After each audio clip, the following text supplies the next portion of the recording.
girl, a fly girl, a fly girl, a fly girl. Well, flying into history, if you think the world of aviation is a man's world, a white man's world, 4 African-American women are about to set you straight. No doubt, Bessie Coleman would have been proud of them. She was the first female African-American pilot.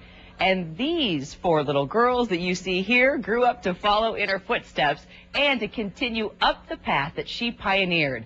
They are now the first all-female African-American flight crew in the U.S. They flew together this month on an Atlantic Southeast Airlines flight from Atlanta to Nashville and straight into the history books. Now they've touched down right here. Captain Rachelle Jones, First Officer Stephanie Grant, Flight Attendant Robin Rogers, and Flight Attendant Diana Galloway. Ladies, good to see you. Thank you so much. I wish I would have been on that flight. That would have been one party. Yeah, it would have been a great time. I can just imagine. So, Rachelle, I mean, you were a customer service agent for Delta, right? Correct. And someone said, why not be a pilot? And you said, no, only men are pilots, right? Exactly. Isn't that amazing? So how did it finally happen? What made you decide to do it? Basically, a friend of mine said, you should think about being a pilot. I said, well, I've never seen anyone that looked like me that flew airplanes. And he just kind of put the thought in my head. And I said, well, I think I'll try this and go for this. That's amazing. And then, Stephanie, this is so ironic, okay? Yeah. You're first officer, but your cousin, back in 1986, I love this story, the Soul Patrol. Tell me about your cousin Herman and how it influenced you. We had a conversation about 5 years ago, and he told me it's now or never. And that's when I made the decision to become an airline pilot. No, he's the one on the right here. He became the first, he was a part of the first all-black male flight crew, right? Yes. Yes. See, isn't that amazing? Don't you sit back and think, wow, this was destiny? Exactly. Okay, and I joke about the Soul Patrol because that's how the article, you know, it titled the story there when we read the article. So I'm curious with Robin and Diana, tell me the truth now. When you saw the ladies in the cockpit, did you think, oh my gosh, we got our soul sisters in the cockpit. This is going to be great. That's exactly. Is that it, really? Yeah. Yes.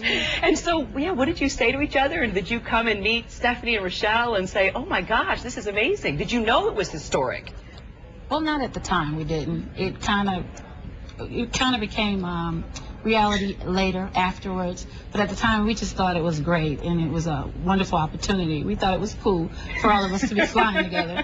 You know, it was spectacular. Spectacular. And Diana, you guys were all taking cell phone pictures, is that right? Yes, when we landed in Nashville, we asked the gate agent to take our pictures. We didn't think it was going to become such a historical moment. We just thought we wanted to take pictures together because we might never have this opportunity again. So wow. She just started snapping pictures of us, and here we are today. It wasn't supposed to happen like this because, Stephanie, someone called in sick in the crew, right? And you just, okay, so when you showed up, what were you thinking?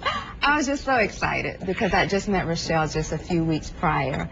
And we said, we hope we fly together. And we just didn't know it was going to be this soon. So I'm so proud of the moment. And you were actually inspired by Bessie Coleman. You read about her, learned about her. Why was she an inspiration to you? She was definitely someone I had read about, and just her story just was really amazing, how she tried to, get her flying started here in the U.S., and it didn't work out well for her, and so she went over to France, and she was doing a lot of flying in France, and she was definitely an inspiration. My mom is also my inspiration, though, for sure. I know all of you, actually, I was noticing mention your moms. You all had amazingly strong moms, and they were great influences on you. I'm curious, too, as pilots, because I have a girlfriend who's a pilot for an airlines, and she's blonde and tall and blue-eyed, and she said every time she's standing by the cockpit to, welcome everybody or thank everybody, they always say, oh, the food was great, thanks. And she's like, no problem, I'm glad you enjoy the food. So had they taken a double take, like, oh my gosh? Absolutely. We get a lot of double takes all the time, and passengers will stop in the middle of the aisle and say, did you fly it? Did you fly the plane? And we're like, yes, we did. So a lot of people are very impressed, and we get really positive reactions. And what have they said to you? What's memorable to you as you've started flying? They just want to know, how did I get there? And I said, it's just dedication and hard work, and it was a dream that became our reality. And you ladies have talked about, you've been role models for young girls. They've always stopped. They see you in the uniform. You're so classy. You're walking through. I mean, now it's an entire crew. What do you tell young girls when they come up to you and say, boy, I want to look like you. I want to do what you're doing? Diana? Well, Nowadays, you can be anything that you want to be with perseverance. If you have a passion for it, you set your goals, you pursue them, and you just, reach for the stars and continue on up. Well, ladies, we all look forward to flying with you. So will you let us know your flight schedules? Okay, will you email the flight schedule? We want to be on board that flight, all right? And I know TJ wants a private pilot, as you noticed. TJ Holmes was over here working the ladies to our viewers, as you can just imagine. But congratulations, and thank you so much for being here with us. Thank you. Thank you. All right. Well, caught on tape, a truck driver